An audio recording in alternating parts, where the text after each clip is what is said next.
Good evening and welcome to another live with the Fitzpatricks on this rather warm Wednesday evening. This is your chance to get a behind the scenes look get behind the scenes with some of the industry's best and answer some of these essential questions you never knew you had. I remember from planning my wedding, there is plenty of stuff that you don't know that you need to know until you need to know it. So this is your chance to hear from some of the experts, learn about weddings, what you may want to know, etc. And this evening I'm joined by Roberta of Rhapsody Floral Design, an amazing team of florists who I had the pleasure of dealing with or working with at Park Hall in Chorley earlier this month. So without further delay, let's roll the intro and get started.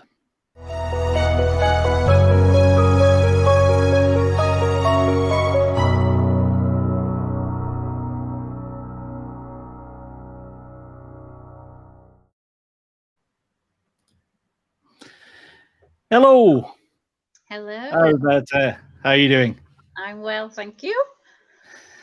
Brilliant. It's how you're coping with the insanely warm weather that we're having.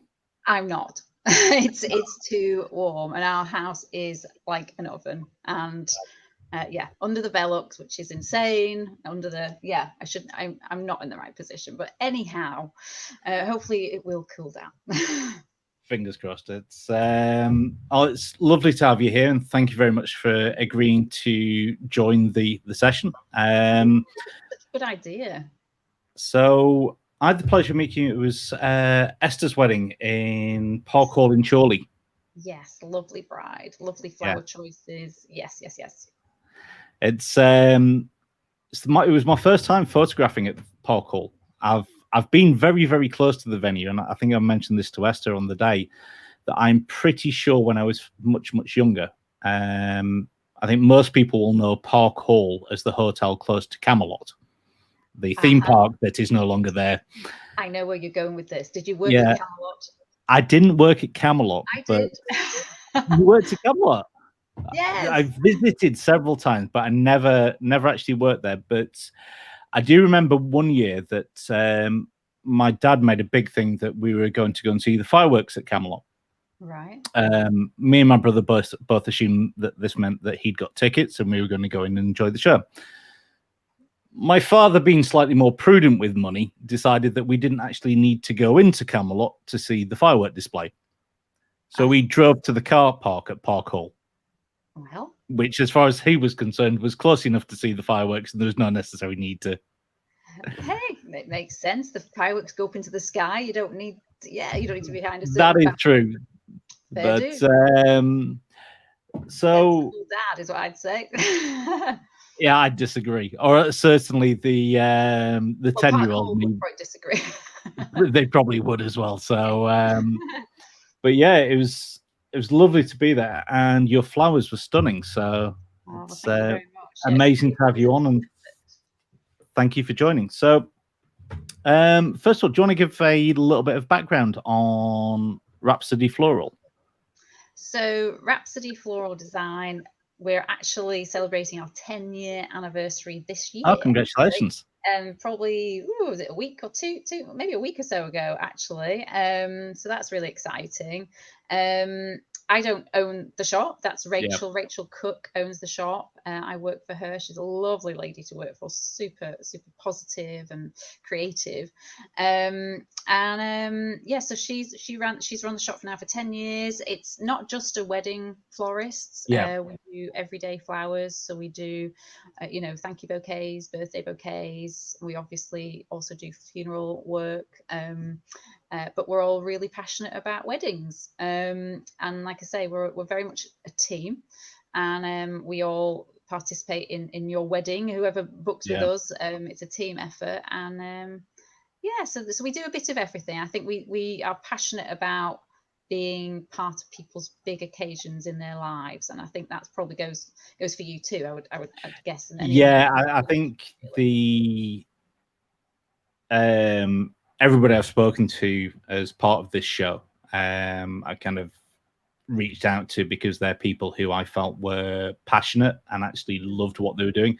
Yeah. And I think it's, for me, when me and Julia were planning our wedding, I think we booked most of our suppliers, the venue, and pretty much everything else based on gut.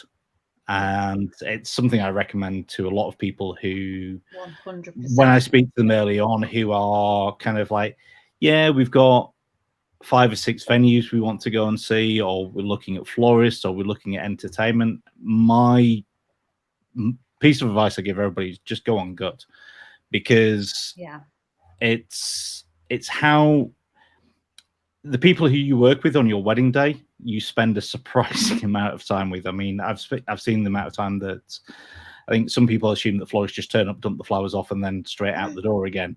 Yes, people assume wrong, people, wrong. No, it's hard work. We love it, but it's time-consuming stuff. Yes, it is.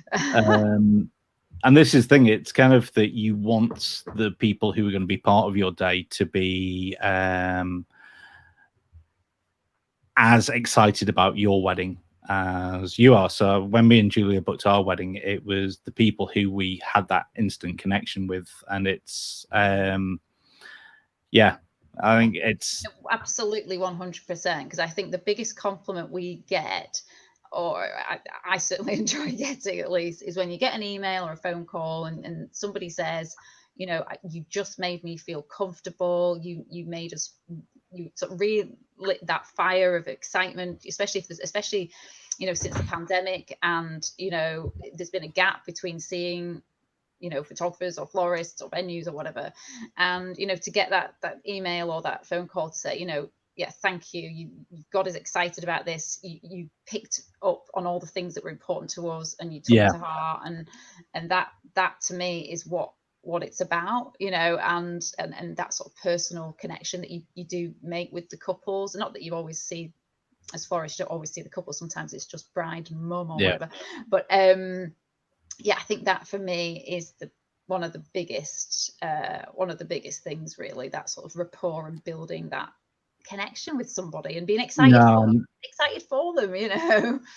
Yeah, I know exactly what you mean. I mean, for me, from the photography side, and I think we were having the chat before we went live, that weddings are hard work, but if you love it, it's worth every moment of doing it.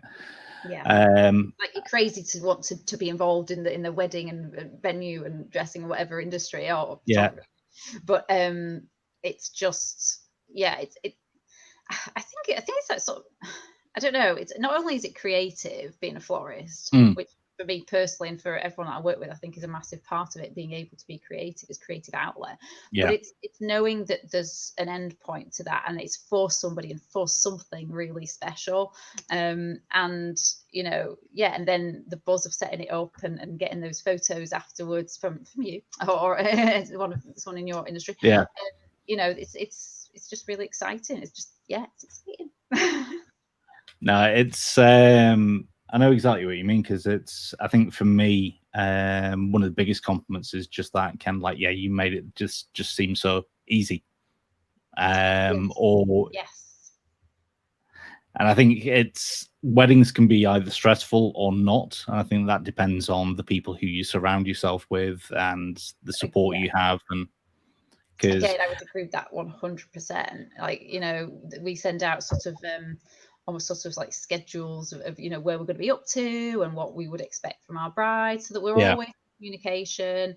You know, we never want them to feel or that we ever do drop the ball. You know, we're always throughout the process, even if they've booked years in advance, you know, we haven't forgotten about them. You're on our calendar, and even months in advance of that, we're planning or preparing something towards it. And I think that's knowing that the people you're surrounded with, not only are they excited, but yes, you're correct, that they are organized.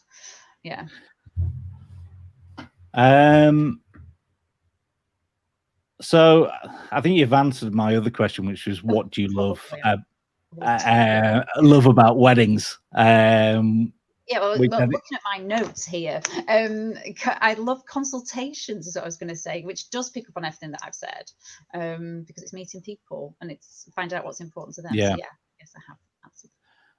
So I suppose for florists, there's the question of do you see any kind of changing trends of what is coming in or going out, or?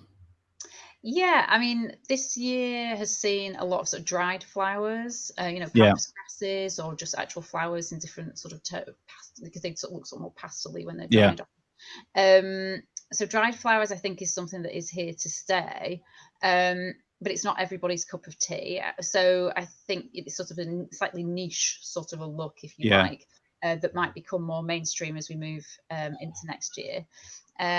Otherwise, I would say greenery, foliage, green just as a colour, really. yeah, Green and white has been quite a dominant, almost a neutral, if you like, in the world of floristry, and I see that set to continue, yeah, and for it to not just be greenery and foliage in terms of more of it in bridal bouquets and so on, but in terms of venue flowers and how big that goes, how you know how much of the space you actually decorate, so that greenery starts to look as though it's growing out of the ground, yeah, in aisle flowers, or it's dripping from the ceiling, from chandeliers, and it's almost that sort of, it's literally growing sort of a look I can see sort of becoming again.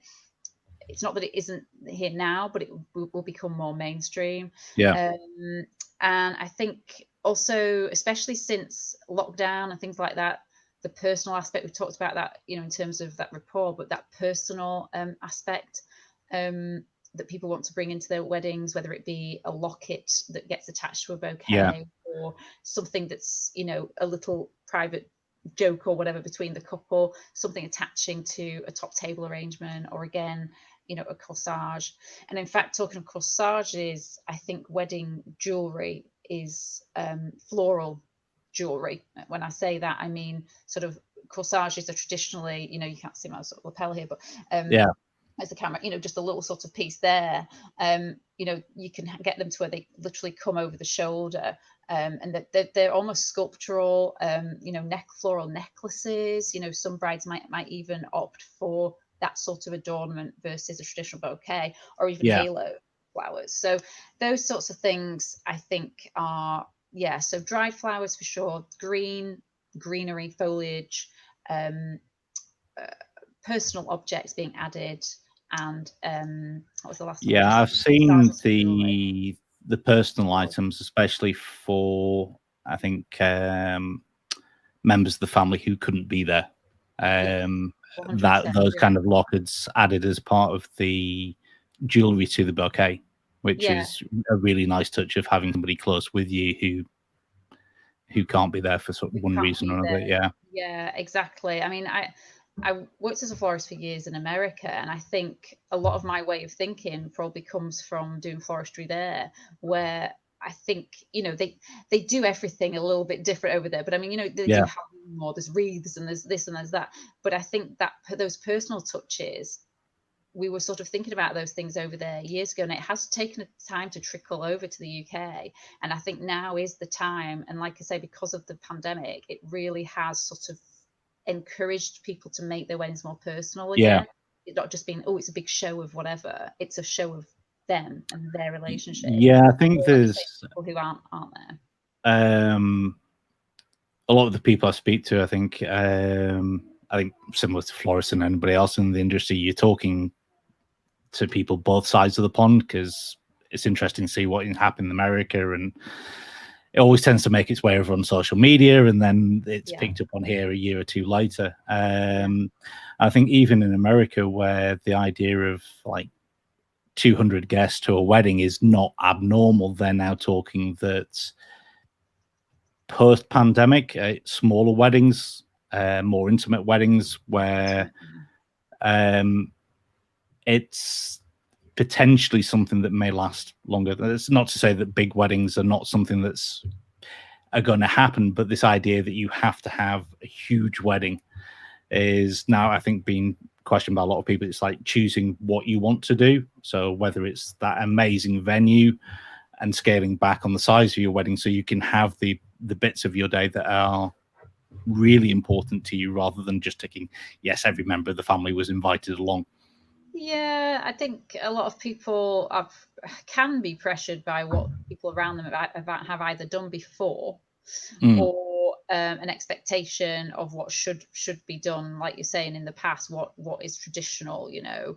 Yeah. And maybe now's the time to break tradition. Maybe that is what we're seeing in terms of trends. I mean, dried flowers for sure, and greenery growing out the floor, and flower jewelry, they're all fairly non-traditional things. So yeah, maybe it's just a case of tradition is gone, throw it out the window, folks. I'm a fan Well, of that seems to be the thing that the last 18 months has done to a certain extent, is that it put the brakes on what had gone before, because it's 18 months where nothing happened. So everybody's just kind of just done everything the way they want it, because it was like, yeah, we're just going to do it, and we're going to do it our way. So, yeah. So I think, I mean, from my side as a photographer, it's flowers can make a huge difference to a venue and as floral decoration around the venue. It's I think that's an area that sometimes that gets forgotten about when choosing your flowers. It's kind of the buttonholes, the bridal bouquet, but actually where I've seen flowers used amazingly, it's where they're kind of either centerpieces or embellishing touches in areas around the venue, and it's that can look absolutely stunning.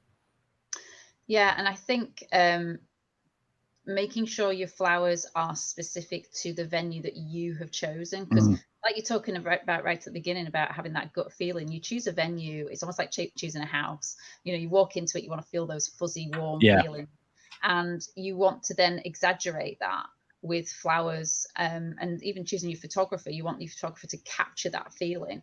So, and I think with flowers, what we try to do is extend that feeling, extend certain so for instance, if a place is very sort of country sort of themed, and they might have barrels and things like that, you know, having flowers sort of cascading over a barrel, or they have chandeliers, having flowers dripping from the ceiling, or, you know, maybe it's a very sort of modern location and you don't want all this sort of rustic sort of vibe that's quite modern at the moment. Maybe you do want something much more sort of in keeping and boxed off, and your flowers might be more sort of pave and sort of tight knit sort of a style. So, you know, I think making sure flowers are in keeping with that venue that you've so carefully chosen is really important.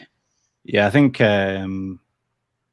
similar to the session we had last week, I think this is where it comes down to finding an expert and trusting their opinion, because I think we all come in, and I even put myself in this boat when me and Julia planned our own wedding 5 years ago. You have all your ideas, and it's kind of like, ugh. And sometimes it takes somebody just to kind of go, it is your day, but here's a bit of advice. Whether you take it or not, it's fine. It's your day. It's what I try to do with photography as well. It's kind of like, it's your day, but these are some suggestions. If you choose to ignore them completely, that's not a problem at all. But this is my suggestion based on X, Y, and Z. And I think this is the difference between working with an expert and somebody who's just ticking boxes. And someone that's just sort of taking your money as well. I mean, there's that sort of aspect to it. I think you need to make sure that your florist or any wedding vendor, you know, is doing what you want and making sure that it's within your budget and it's within your vision. And sometimes visions can get overexcited, and it's not only do you want your florist or whoever to share your excitement, but you, like you say, professionals will know when to curb that excitement and say, okay, it's actually not practical, or do you know that this color is going to clash with this one, or, you know, if your bridesmaid's wearing this color and she's holding flowers of this color, that's going to look terrible on a photograph. Or even something as simple as if all your flowers are white and or the same shade of ivory, and your dress is the same shade of ivory, when you must feel this as a photographer, it's maybe not going to show up all those beautiful textures because it's just going to bleach out all the light. So certainly adds time to the editing. Yeah, exactly. Edit. You know, I'm sure that flower had texture. Like, where is it? Yeah. Yeah. So it is literally things like that where we have to sort of share the excitement, but help you, you know, and hopefully give you advice. And yeah, I think it's very much the same from the photography side. It's that you always want to listen to the inputs and feedback from the couple that you're working with, but sometimes it's a case of might not be the best solution, or that might not be the best choice, but it is your day, so it's I think one probably question based on some of the couples I've worked with recently, and that's probably bouquet sizing. And how do you go about picking assuming money's no object and you've come in and I go, I want everything, and then it's delivered on the day and it's like, I can't lift that. Yeah. Now, I know that's an exaggeration, but no, it's true though. It's totally true. Sometimes a big bouquet can be really heavy. Even when we're making bouquets, even if we're just making a bouquet, you know, a birthday bouquet to go out the shop, if it's a big one and we're not going to necessarily wiring flowers, it's heavy on your wrist as you're making it. Yeah. It can hurt your wrist whilst you're making it. So that is massively, really good question. Brides don't want to have a sore wrist at the end of the aisle as they're taking their vows, being pain. So so a few things to mention on that. So first of all, we can wire flowers. Wiring just takes out some of the weight off the stem. So they just get plonked in there just on wires, and you don't see them. So visually, it's not a big issue, but it does reduce the weight.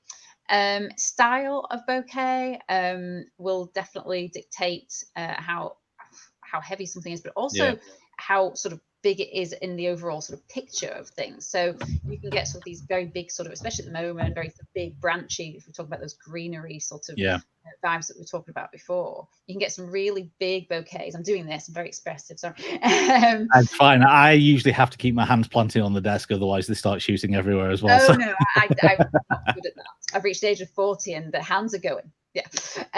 So some bouquets are expressive, like my hands are, and they will have frameworks underneath them to make them so, and to help them be really big. But it's balancing that against the style of your wedding. Do you want the flowers to take over? If you do, because you love flowers, great. If you're wearing a particularly sort of slender, slim sort of a dress, again, that those flowers might take over. Or it's about balance, I think, really. Having said that, if your theme is, you know, nature and so on, a big old bouquet is great. Another thing would be cascade bouquets. So we're not just talking about bouquets that go outwards, but bouquets that go down and they're long and streaming and flowing downwards. Cascade bouquets, again, the length of those can be dictated by even by the height of the bride. You know, if you've got a really petite bride and you've maybe not met her, say you did a consultation just via email or something, you don't know how big she is in terms of height. You know, you don't want to present her with a massively long bouquet, you know, depending on style. That's just another thing to trip up on. So I think those things really, weight and actual style and shape, are all really important considerations. It's I mean, it's one of those things that never fails to surprise me. It's because the number of times when you're running around with a couple and it's kind of like she's bustling up the dress and he's got her arm and it's like, I'll grab the bouquet.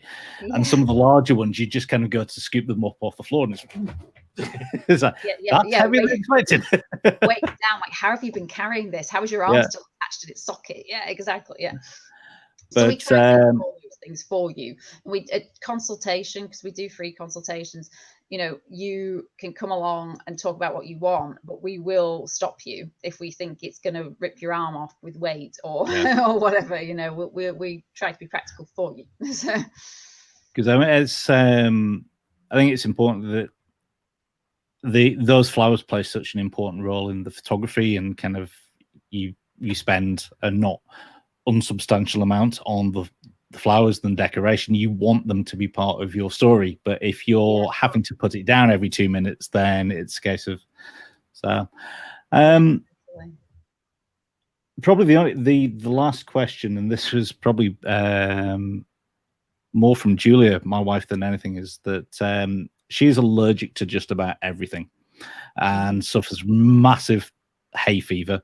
Are there any kind of flower conversation if you have a bride come in who's really allergic to almost anything pollen related? Is there anything that you can do, or suggestions regarding flowers? There's always that question of real flowers versus fake or faux flowers.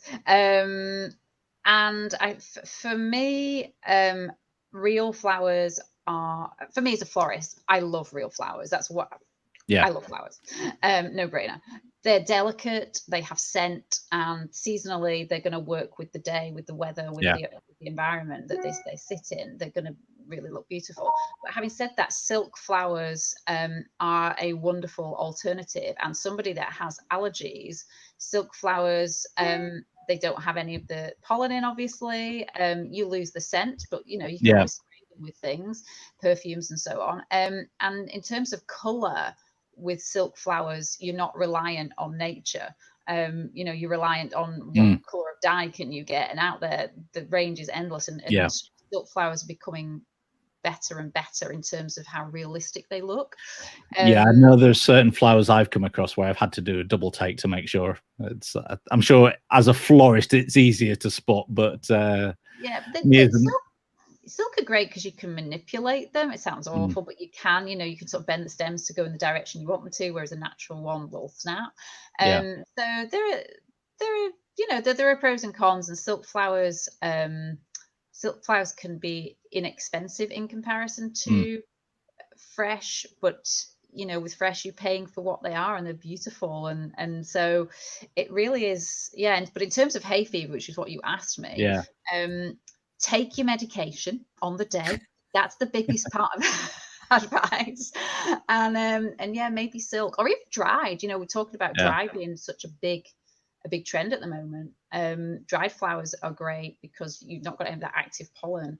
They're still beautiful, natural, and delicate and thin, but it's interesting, the comparison there between physical and digital prints. Because yes, digital, if you say faux flowers, digital photos, they're amazing and you can do everything with them. I'm old school. I still quite like physical prints. There's a wardrobe over here that is just jammed full of photos. It's every couple I speak to, I tell it's kind of literally, this thing is just jammed full of. And all these photos got trapped on our phones and iPads and all, do we print them off? No. Do we ever go and actually get them printed off? No. And in years to come, are people going to see? I don't know. I'm with you. I love a good old fashioned photo album. It's I know it for everybody I speak to, and everybody has their own choice, and it's kind of like budget or what you're going to do. For me, frame prints they're just something that lasts, and albums are amazing because they tell your story. Frame prints are something, but it's much more difficult to post a frame print to Instagram. So it is the world we live in. I mean, hey ho, we're doing some live stream techno savvy stuff right now. So, well, you are. So the modern world. Yes, and it's 18 months of lockdown, and you finally learn how to use technology. Well, ish. I mean, I did do Zoom. I did do a lot of Zoom, but I don't know if I'd say I'm particularly tech savvy, but enough to make sure everyone's organized and on the email and logged into this. So very proud of myself. It's I think, unless there's anything else you want to discuss, that's probably about the half an hour mark, which I try to keep these sessions to. So that was really good, and especially given the heat today. It's maybe there's a beer downstairs for me. It's pretty warm, so go enjoy another beer. But thank you for inviting. No, it's been an absolute pleasure. So lovely. Thanks very much, and look forward to working with you soon. Yeah, you too. And bye now. Bye. Okay, bye.